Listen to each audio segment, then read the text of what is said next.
Nagpahinumdum ang Securities and Exchange Commission nga likayan ang pag-invest sa dili lehitimong investment scheme ilabi na karong tingdawat na og Christmas bonus ug 13th month pay.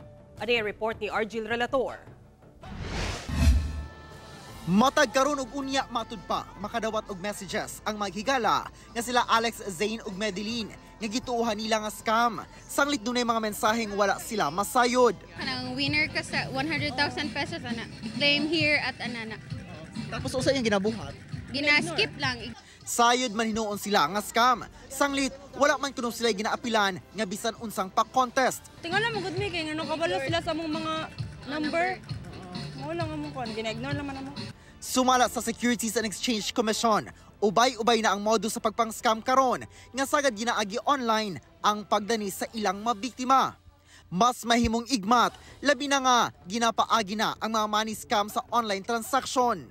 Karong Kapaskuhan, nahimong ususab ang pag-agni sa mga ginatawag nga paluwagan. Yan, yung mga online paluwagan, yung mga benta slot, yan, meron din yan lalo-lalo na ngayon.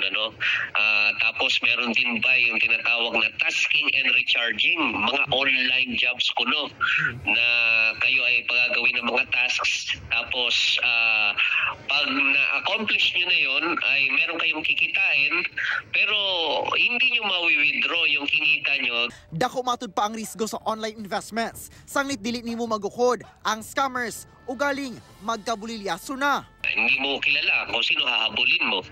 Na-encounter mo sa internet, gumagamit ng mga ibang pangalan, paano mo matitrace, ganyan, mga numbers lang. Hinoon, nagpabilin pa ang Ponzi schemes nga mag-offer og dako nga interest. Busa, panawagan sa SEC nga inay maninguha nga motubo pa ang madawat nga grasya karong holiday season.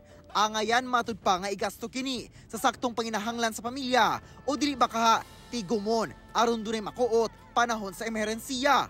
Mamahimong i-check una sa website o application sa SEC ang lehitimong investment entities aron nga dili ma-scam. Kauban si Jojo Solarte sa kamera. Ako si Argil Relator para sa One Mindanao.